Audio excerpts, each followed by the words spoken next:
அடுத்தது திருச்சியிலிருந்து வருகை புரிந்திருக்கக்கூடிய பிரசன்ன வித்தகர் உயர் திரு ஜானகிராமன் ஐயா அவர்கள் இப்பொழுது வாழ்த்துறை வணங்க வருமாறு அன்புடன் கேட்டுக்கொள்கின்றோம். ஐயா சொன்ன டிப்ஸ் எல்லாம் உங்களுக்கு நிறைய பிடிச்சிருந்தா ஜோரா ஒரு தடவை கை தட்டுங்க. மகிழ்ச்சி. அடுத்தது ஒரு சின்ன ஒரு டிப்ஸான ஒரு விஷயம். இந்த வாடகை வீடு சொந்த வீடு நம்ம சொன்னோம் இல்லைங்களா, அதுக்கு அடுத்தபடியாக வந்து பாத்தீங்கன்னா எந்த ஒரு கோயிலுக்கு நீங்க வீட்டில இருந்து கிளம்பும் போது ஒரு கோயிலுக்கு போகணும் அப்படின்ற பட்சத்துல இருந்ததுன்னா உங்க வீட்டுல வந்து விளக்கு தீபம் வந்து ஏத்தி வச்சுட்டு அதை சாமி கும்பிட்டு ஒரு 2 நிமிஷம் கழிச்சு வீட்டுல இருந்து நீங்க கிளம்புனீங்க அப்படின்னா நீங்க கோயிலுக்கு செல்கின்ற காரிய தடைகள் வராது. நல்ல தரிசனமும் மனதிற்கு மகிழ்ச்சியும் முன்னேற்றத்தை ஏற்படுத்தி கொடுக்கும். ஏன்னா என்னைக்குமே வீட்டுல இருந்து வெளியே கிளம்பும் போது தீபத்தை பார்த்துட்டு கிளம்புவது ரொம்ப ஒரு விசேஷம். ஸோ அதனால நீங்க வீட்டுல இருந்து வெளியே கிளம்பும் போது இந்த மாரி ஒரு வாய்ப்பை பயன்படுத்தி கொள்ளுங்கள், சிறப்பாக இருக்கும். இப்பொழுது நம்முடைய ஜானகிராமன் ஐயா அவர்கள் வாழ்த்துறை வணங்க வருமாறு கேட்டுக்கொள்கின்றோம்.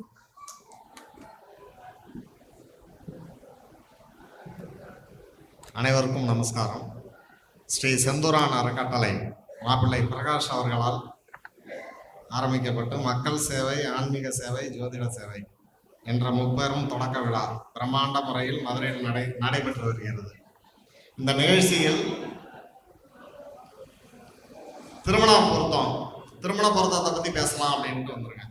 என்ன கேட்டிங்கனாக்கா, இப்போ எல்லாருமே ஒரு பொண்ணு மாப்பிள்ளை வந்துருச்சுனாக்கா எல்லாரும் ஆப்பில் இருக்குன்னு சொல்லிட்டு நட்சத்திர பொருத்தம் வண்டி பார்த்துடுறாங்க. இந்த திருமண பொருத்தத்தில் என்னென்ன பிரச்சனை வரும், இப்போ நடக்கக்கூடிய வாழ்க்கையில் எவ்வளோ சிக்கல் வந்துகிட்டு இருக்கு, எவ்வளோ கேஸ் பிரச்சனை பிரிவினை இதெல்லாம் நிறையா வந்துகிட்டு இருக்கு. ஒரு லக்ன பொருத்தம் நம்ம எடுக்கிறோம், 3, 11, 5, 9, 1, 5, 9 இதெல்லாம் நல்லா சூப்பராக இருக்கும் அப்படிம்பாங்க. ஆனால் 6, 8 முடிஞ்சதும் நல்லா இருக்காங்க, 2, 12 இருக்கிறதும் நல்லா இருக்கு. 2, 12 எப்படி அமைக்கலாம், எந்தெந்த லக்னத்தை எதோட சேர்க்கலாம் அப்படிங்கிறது ஒரு விதி உண்டு. அடுத்தது பார்த்தீங்கன்னாக்கா முதல்ல ஃபர்ஸ்ட் பார்த்தீங்கன்னா 5ஆம் அதிபதி கிடக்கூடாதுங்க. 5ஆம் அதிபதி போய் 9ல் போய் தொடர்பானதுனாக்கா அந்த திருமணத்தை கவனமா செய்யணும், கட்டாயம் பிரிவினை உண்டு. அதே மாதிரி லக்னாதிபதி 6க்கு போனாலோ 6ஆம் அதிபதி லக்னத்துல மனையேறினாலோ பிரிவினை உண்டு. இந்த விதி யாருமே பார்க்கறது இல்லை. அதே மாதிரி பார்த்தீங்கன்னா ராகுகேது எல்லாம் தோஷம்லாம் கிடையாதுங்க. தோஷங்கிறது ஒன்று கிடையாது.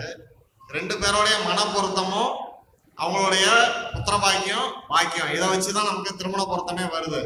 திருமண பொருத்தம் எல்லாமே பார்த்தீங்கன்னா பெண்ணின் ஜாதகத்தை கொண்டே நிர்ணயிக்கப்படுது. ஆண் ஜாதகத்தை வச்சு திருமண பொருத்தமோ திருமண முகூர்த்தமோ யார் குறிக்கிறாங்களோ அது முதல் தவறு. அது பெண்ணுடைய ஜாதகத்துக்கு மட்டுமே தாராபலம் எடுத்துக்கணும், ஆண் ஜாதகத்துக்கு எடுக்கப்படாது. ஆண் ஜாதகத்துக்கு 3வது தாரை 7வது தாரையை அவாய்ட் பண்ணிட்டு பெண்ணுக்கு 3, 7 எடுக்க வேண்டாம், அதை எடுக்கக்கூடாது. ஆனால் முறைப்படி அதையும் எடுக்கக்கூடாது. ஆனால் பெண்ணுடைய இதில் ஜாதகத்தை வச்சு தான் ஆண் ஜாதகத்தை பொருத்தி பார்க்கணும். ஆண் ஜாதகத்தை வச்சு பெண் ஜாதகத்தை பொருத்தக்கூடாது. இப்போ என்ன பண்ணுறாங்கன்னு கேட்டிங்கனாக்கா, பொண்ணு கிடைக்காததுனால நிறைய அட்ஜஸ்ட்மெண்ட் பண்ணி கொடுத்துட்றாங்க. ஜோதிடர்களே இந்த வேலை செஞ்சு கொடுத்துட்றாங்க. அது பெரிய அபத்தம். அது நிறையா பேருக்கு பண்ணி கொடுக்குறாங்க. அந்த மாதிரி 2, 3 ஜாதகம் நான் அந்த மாதிரி கண்டுபிடிச்சிருக்கேன் நான்.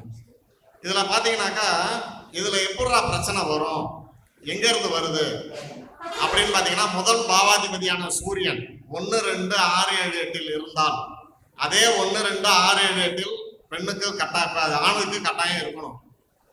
இல்லாமல் எக்காரணம் மட்டும் முடிக்கக்கூடாது. அதே மாதிரி சனி செவ்வாய் பார்வை பார்த்தீங்கன்னா 3 வகையான பார்வை இருக்கு 2க்குமே. ஆனால் சப்தமாதிபதி பார்வை சனி செவ்வாய் சேர்க்க பலமாக வேலை செய்யுது பிரிவினைக்கு. இந்த சனி செவ்வாயெல்லாம் 7ல் போய் தொடர்பானுச்சுன்னா புத்திர பாக்கியத்தை கெடுத்துடுது. லக்னாதிபதி 12க்கு போய் அல்லது 12ஆம் அதிபதி 12ல் மனையேறினாலோ அல்லது லக்ன பாவி 12ல் தொடர்பானாலோ அந்த ஜாதகத்தை பார்த்து பொருத்தம் கொடுக்கணும். எந்த கிரகத்தோடையும் ராகு சேரலாம், ஆனால் கேது சேரக்கூடாது. சூரியனோட ராகு சேர்ந்ததுன்னு வச்சுக்கலாம், யோசிக்காம கல்யாணம் பண்ணலாம். சூரியனோட கேது சேர்ந்ததுன்னா சன்னியாச தோஷம். குருவோட கேது சேர்றது, சுக்கிரனோட கேது சேர்றது. இந்த சுக்கிரனோட கேது, குருவோட கேது, சூரியனோட கேது சேர்ந்ததுனாக்கா பெரும்பாலும் பிரிவினை, திருமணமாகி குழந்தையை விட்டுட்டு தனியா போறது, அதே மாதிரி பாருங்க, இந்த மருத்துவராக இருக்கிறவங்க, வக்கீல், காவல்துறை இதுல உள்ளவங்களுக்கு எல்லாம் பாத்தீங்கன்னாக்கா அந்த சூரியன் செவ்வாய் தொடர்பு வரும். குடும்பத்துல வந்து சந்தோஷம் இருக்காது. அப்ப எந்த இடத்துக்கு போனா அது சந்தோஷம் அப்படிங்கிறத முதல்ல நிர்ணயம் பண்ண வேண்டியது யார் ஜாதகத்தை கொண்டு? பெண்ணின் ஜாதகத்தை கொண்டு. அங்கலட்சணத்தை, பெண் ஜாதகத்தை வச்சு வரக்கூடிய பையனை இப்படிதான் இருப்பான் அப்படிங்கிறத நம்ம முதல்ல முடிவு பண்ணணும். இந்த பிரசங்கத்துல வந்து திருமண பொருத்தம் சொல்றாங்க. நான் பெரும்பாலும் அதை பார்க்கறது இல்லை. ஆனா அது வந்து பார்க்கறது திருமண பொருத்தம், பிரசன்னத்தை வச்சு திருமண பொருத்தம் பார்க்கறது அபத்தம். அதே மாதிரி பேர் ராசிக்கு பார்க்கறாங்க. பேர் இந்த பேருங்க இதுக்கு பொருத்தலாம்னு சொல்றாங்க, அந்த ஜோசியர் சொல்லிட்டாரு அப்படின்னு சொல்லி. அதே மாதிரி பேர் ராசி பொருத்துறதும் அபத்தம். ஆனா ஒண்ணு எடுக்கலாம். எப்படி எடுக்கலாம் அப்படின்னாக்கா, யாராவது ஒருத்தர் ஜாதகம் வந்து ஒரு ஜாதகம் இல்லை அப்படின்னாக்கா, அவங்க எந்த நேரம் நம்மள்ட்ட பார்க்க வராங்களோ அந்த நேரத்தை வந்து ஆணோ பெண்ணோ அந்த மாறுபட்ட ஜாதகத்தை வந்து பொருத்தமா எடுத்துக்கலாம், எடுத்து பார்க்கலாம். அதுல பார்த்தோம்னா மேட்ச் பண்ணலாம். ஆனா 2 பேருக்குமே பிரசன்னத்துலதான் பொருத்தம் பார்க்கலாம் அப்படின்னு ஒரு ரூல் இருக்குதுன்னாக்கா கிடையாது. பரிகாரம் பரிகாரம் என்ன பரிகாரம்? பரிகாரம் போனோம்னாக்கா நிறைய பரிகாரம் செஞ்சுக்கிட்டே இருக்கலாம். இப்போ எனக்கு ஒரு ஜாதகம் ஒன்று வந்துச்சு. அந்த ஜாதகத்துக்கு பார்த்தீங்கன்னாக்கா தசாபுத்தியே கிடையாதுங்க அந்த பொண்ணுக்கு. தசாபுத்தி வந்து ஒரு திருமணத்துக்கு வந்து காலம் பார்த்தீங்கன்னாக்கா 1, 2, 4, 5, 7, 11 தொடர்பானதான் திருமண காலம் தசாபுத்திக்கு. அந்த பெண்ணுக்கு தசாபுத்திங்கிறது தொடர்பாகலை. அவங்க அப்பா வயசாயிடுச்சு அப்படிங்கிறார், கல்யாணம் பண்ணணுங்கிறார்.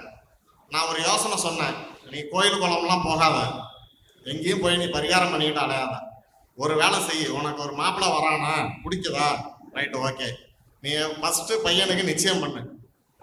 நிச்சயம் பண்ணி 1 மாசம் ஆரப்போடு. 1 மாசம் கழிச்சு கல்யாணம் கோயிலில் வச்சு கல்யாணம் பண்ணு. பிரம்ம முகூர்த்தத்தில் பண்ணு. அடுத்தது சாந்தி முகூர்த்தத்தை முடிச்சிரு. முடிச்சுட்டு 3 நாள் கழிச்சு ரிஜிஸ்டர் மேரேஜ் பண்ணு. அதுக்கப்புறம் 1 வாரம் கழிச்சு வரவேறு போய் சொந்த பந்தத்தை கூப்பிட்டு சாப்பாடு போடு, தோஷம் அடிபட்டுடுங்க. நல்லாவே இருக்காங்க. ஆனா இது செஞ்சு நல்லா இருக்காங்க. எதுக்கு சொல்றேன்னாக்கா, தசாபுத்தி காலம் இந்த ஒரு விதிகளும் உருவாக்கப்பட்டவையே, நிர்ணயிக்கப்பட்டவையே. இதுதான் அப்படின்னு எந்த இடத்துலையும் எந்த லக்னத்துக்கும் விதி இதுதான் முடிவு அப்படிங்கிறது கிடையாது. சாதாரணமா ஒரு ஜாதகத்துக்கு இந்த அதிபதி இந்த இடத்துக்கு போனா இந்த மாதிரி நடக்கும் அப்படின்னு ஒரு புக்கில் எழுதியிருக்கு அப்படின்னாக்கா அவரால் எழுதப்பட்டது. இப்ப நான் ஒரு விதி சொல்றேன் அப்படின்னாக்கா அந்த விதி வந்து நான் என்னுடைய அனுபவத்தை நான் சொல்லிட்டு இருக்கேன். அப்ப அந்த விதி, நான் சொல்ற விதி அடுத்த ஜாதகத்துக்கு பொருந்துமானா பொருந்தாது. ஒரு ரெட்டை குழந்தை வருது, ரெட்டை குழந்தைக்கு நீங்க போய் எடுத்து பேசுறீங்க, 2 பேரும் வந்து ஒரு பொண்ணை கல்யாணம் பண்ண முடியாது. 2 பெண் குழந்தை ஒரு ஆம்பளைய கல்யாணம் பண்ண முடியாது. ஒருத்தனுக்கு புள்ள இருக்கும், ஒருத்தனுக்கு புள்ள இருக்காது. ஆனா லக்னம், கிரகம், சாரம் எல்லாம் ஒன்னாதான் இருக்கும். இங்க என்னென்ன தோத்து போகுது? படிப்பு தோத்து போகுது, மனைவி தோத்து போறா, குழந்தைங்க தோத்து போகுது, அவனுங்க 2 பேருக்குள்ள சொத்து பிரச்சனை வருது. ஆனா கிரகம் ஒண்ணுதான். நல்லா புரிஞ்சுங்க, ஒரே அப்பா அம்மா தான். இது என்னடா இது விதி? அப்புறம் பார்த்தாங்க டிகிரி 3-11 எடுக்கணும் அப்படின்னாங்க. இது சிம்பிளா சொன்னாரு, நம்ம இறந்துட்டார், காலமாகிவிட்டார் ரகு சார்னு சொல்லிட்டு கோபிச்செட்டிப்பாளையம் மயிலாடுதுறை கலியமூர்த்தி அவர்கிட்ட கேட்டேன். நான் கலியமூர்த்தி அண்ணன் கிட்ட. அவர் என்ன பண்ணாரு, அங்க இருந்து, டேய் என்ன இதை நீ பெருசா போய் இதை போய் நோண்டிக்கிட்டு இருக்க நீனு, இவன் இப்ப இங்க பிறந்தான்னாக்கா இவனை தூக்கி 7ல போடு, மூத்தவனை லக்னமா போடு, 2வது உள்ளவனை 7ஆம் இடமா போடு, பலன் உட்காருதான்னு பாரு. அப்ப பலன் உட்காருதானாக்கா என்னத்தை பார்க்கணும்? அங்காடையில பார்க்கணும்ல. ஒரு பையன் ரெட்டையில பாத்தீங்கன்னா ஒருத்தன் சிரிச்சுக்கிட்டே இருப்பான், ஒருத்தன் சிரிக்கவே மாட்டான். ஒருத்தனுக்கு வயிற்றுல வலி இருக்கும், ஒருத்தனுக்கு தலையில வலி இருக்கும். நீங்க அந்த தலைவலி வருதா இல்லையா, எப்படி இருக்கு அப்படின்னு பாத்தீங்கன்னா அந்த 7 போட்டோம்னா வரும். அப்ப இவனுக்கு திருமண காலம் வரும்பொழுது, இந்த மாதிரி திருமண பத்திரிக்கை வரும்பொழுது ஃபாஸ்ட் யாருக்கு கல்யாணம் பண்ணணும் அப்படின்னு பார்த்தா, ரெட்டை குழந்தைகள்ல முதலில் பண்ண வேண்டியது முதல் பையனாக பிறந்தவனுக்கு அல்ல. காரணம், அவனுடைய வாழ்க்கை கெட்டு போகும். 2வது உள்ளவனுக்கு முதல்ல கல்யாணம் பண்ணுங்க, அதுக்கப்புறம் பெரியவனுக்கு பண்ணுங்க அப்படின்னு தான் சொல்லணும். ஏன்னா முதல்ல எடுத்தோடனே மூத்த பையனுக்கு கல்யாணம்னு பண்ணக்கூடாது. பண்ணுனா ஒரு வாழ்க்கை நல்லா இருக்கும், ஒரு வாழ்க்கை நல்லா இருக்காது. இது எல்லாமே என்னுடைய அனுபவத்துல நிறைய பார்த்தது. அதே மாதிரி பாத்தீங்கன்னாக்கா 4ஆம் அதிபதி, இப்ப இருதார தோஷம் சொல்லலாம். 5, 11, 7, 11 2 வாரம் எத்தனை பேர் கல்யாணம் பண்ணியிருக்காங்க? இருக்கிற ஜாதகத்துல முக்காவாசி ஜாதகத்துக்கு 7, 11 தொடர்பா இருக்கும். என்ன ஷர்மிளாமா, கரெக்ட் தானே? 7, 11 தொடர்பா இருக்கும். ஆனா பாத்தீங்கன்னாக்கா கல்யாணம் நடக்காது. அப்ப யாருக்கு கல்யாணம் உடனே நடக்கும்? 2ஆம் அதிபதி 11ல் யாருக்கு தொடர்பாகுதோ உடனே திருமணம். 4 கூட 9ல போயிருந்தா உடனே திருமணம். 6ஆம் அதிபதி 11ல தொடர்பா இருந்தா வயிற்றுல குழந்தைய வச்சு கல்யாணம். அப்ப 7 கூட 11க்கு போகும்பொழுது இருதார கல்யாணம் கிடையாது, 2 மனைவி கிடையாது. அப்ப 3ஆம் மனைவிக்கு எங்கடா போகுது? 3 பேரை கல்யாணம் பண்ணியிருக்காங்கன்னு அவன் ஜாதகத்தை பார்த்தேன். 3 கூட 12ல 3 பொண்டாட்டி. இந்த 3க்கும் 12க்கும் என்ன சம்பந்தம்னா எதிரையுமே சம்பந்தம் வரல, எந்த இடத்துலயும் ரூலும் வரல. மண்டையை பிச்சுக்கிட்டாங்க. அக்கா தங்கச்சி 3 பேர் வருஷலா கல்யாணம் பண்ணியிருக்காரு. முதல் 2 பேர் அவுட்டு, 3ஆவது வச்சு குடும்பம் பண்ணிட்டு இருக்காரு.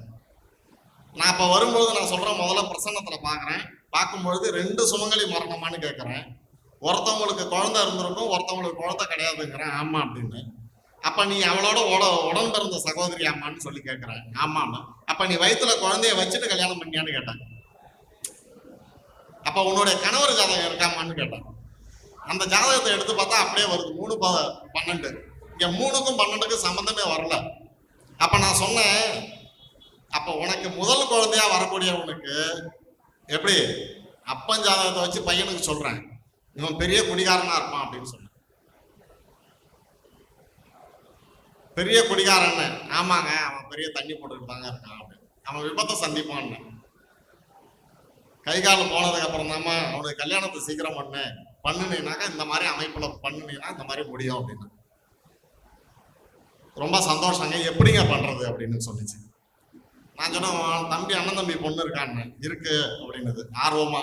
நான் என்ன கட்டிடாத, தயவு செய்து உன்னை கொண்டு போய் போலீஸ் ஸ்டேஷன்ல வச்சிருவா, வெளியில எங்கேயாவது யாராவது ஏமாந்துருப்பாங்க, அவங்கள கல்யாணம் பண்ணுங்க. ஆனா அவங்க என்ன பண்ணாங்கன்னாக்கா, அந்த அம்மா கேட்காம தம்பி பொண்ணையும் கல்யாணம் பண்ணிடுச்சு. இன்னைய வரைக்கும் வாழல.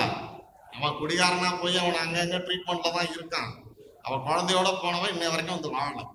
இப்ப நம்மள்ட்ட சொல்யூஷன் சொல்லணும்னாக்கா நம்ம எப்படி சொல்ல முடியும்? இது என்ன, எதுக்காக இந்த பாயிண்ட் சொல்றேன் அப்படின்னு கேட்டீங்கன்னாக்கா, இப்ப நம்ம ஜோதிடர்கள் பாத்தீங்கன்னாக்கா ஒரு ஜோசியர் சொல்லிடுறாரு, பொருத்தம் சொல்லிடுறாரு. எவ்வளவு பெரிய மிகப்பெரிய ஆளா இருந்தாலும் சரி சொல்லிடுறாங்க. எல்லாருக்கும் யானைக்கும் அடிசை இருக்கும். எல்லாருக்கும் பாத்தீங்கன்னாக்கா அந்த ஒரு இடத்துல கோட்டை விடுவாங்க. அப்ப என்ன சொல்லணும், நம்ம பார்த்துட்டு போய் அவர்கிட்ட பாத்தியா அவர் சரியாவே பார்த்து வைக்கல அப்படிங்கிறத சொல்லக்கூடாது. ஒரு ஜோதிடர் தரம் தாழ்த்தக்கூடாது. அப்ப என்ன சொல்லணும், ஐயா உன் ஜாதக விதிப்படி இப்படிதான் ஐயா நடக்கும், இதை மாத்துறதுக்கு என்ன வழியோ அதை பாரு, அதை பண்ணுனீங்கன்னா நீ சரியா வரும் அப்படின்னு பேசணும். அதை விட்டுட்டு அவன் சரி கிடையாது இவன் சரி கிடையாது, என்ன இவன் அவன் இடத்துல கடை போட போறான், எதுக்கு மல்லிகை கடையை பண்ணிட்டு இருப்போம், அது கிடையாது. இல்ல அப்ப என்ன பண்றோம், ஜோசியக்காரவங்களே ஜோதிடரை மட்டம் பண்ணிக்கிறோம், நான் பெரிய ஆளா நீ பெரிய ஆளாங்கிறதுக்கு. இது எங்க வருது இந்த டிஸ்பியூட்? ஏன் இந்த திருமண பொருத்தத்தை எடுத்தான் அப்படின்னு கேட்டீங்கன்னாக்கா, பெரும்பாலும் நிறைய பேர்கிட்ட கூட்டம் உட்காந்துருக்கும். யாருகிட்ட இருக்குன்னா இந்த திருமண பொருத்தம் பாக்குறதுக்கு தான் உட்காந்துருக்கும். இந்த கஷ்ட நஷ்டம் கேட்கறதுக்கு உட்காந்துருக்க மாட்டாங்க. அது ரொம்ப ரேர். இந்த திருமண பொருத்தத்துக்கு அதான் அந்த 50, 100 வாங்கிக்கிட்டு டக்கு டக்கு டக்கு டக்குன்னு 7 டிக், ஓகே சூப்பர், அதுக்கப்புறம் போய் நில்லு, எங்கேயாவது போய் நில்லு. என்கிட்ட ஒருத்தர் ஃபோன் பண்ணி கேட்டாரு, ஐயா நான் உங்களுக்கு ஜிபே பண்ணிடுறேன், திருமண பொருத்தத்துக்கு நீங்க பார்த்து சொல்லுங்க அப்படின்னாரு. நான் சொன்னேன், ஜிபே பண்ணினா எனக்கு 1000 ரூபா அனுப்பிடு, கல்யாணம் முடிஞ்சோன்னா எனக்கு பல்கா செய்யணும் அப்படின்னா. இல்லையா நான் 100 ரூபா அனுப்புறதா இருந்தா நீ ஜாதகமே அனுப்பாது, உன் தலையெழுத்து அவ்வளவுதான். எப்படி? ஏன் இந்த 12 கட்டத்திலையும் 9 கிரகத்தையும் பொருத்தணும், ஒரு கிரகத்துக்கும் ஒன்னொன்னு மேட்ச் பண்ணணுங்க. இவனுக்கு முதல்ல லக்னம் எடுத்து பாக்குறோம், லக்னாதிபதி 3, 6, 8, 12ல மறைஞ்சுட்டா பொய் சொல்லுவான். முதல் பாயிண்ட். லக்னாதிபதி 12க்கு போயிட்டதுனாக்கா வாழ்க்கையில பிரிவினை வரும், சொல்ற பேச்சு கேட்க மாட்டான்.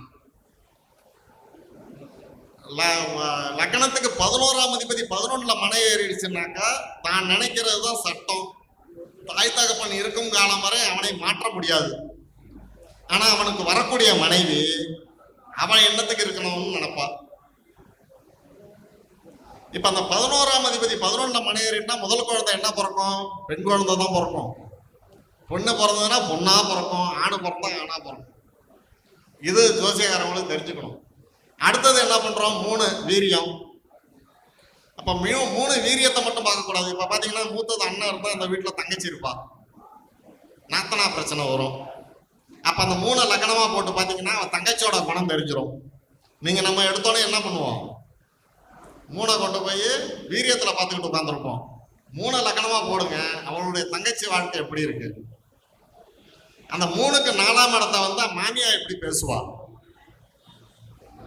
3க்கு 4 தான் மாமியா, 4க்கு 5 மாமியா பேச்சு இல்லை. அடுத்தது 4ஆம் இடம் கலத்திரம். அந்த பெண்ணு ஜாதகமா இருந்ததுன்னா கர்ப்பப்பை நல்லா இருக்குமா, குழந்தை பெப்பாளா, ட்ரீட்மெண்ட்டுக்கு போகுமா. 4ஆம் இடம் பையனுக்கு கவுண்டிங் நல்லா இருக்குமா, அவன் எப்படி இருப்பான், பையன் குடிகாரனா, எந்த மாதிரி பழக்க வழக்கம் இருக்கும், இதை பார்க்கலாம். இப்ப 5ஆம் இடம் புத்திரஸ்தானம். புத்திரஸ்தானத்துக்கு முன்னாடி யோகம். யோகம், அந்த யோகத்தை எப்படி பார்க்கறது? முடிச்சிடறேன். யோகத்தை எப்படி பார்க்கறது? ரொம்ப நேரம்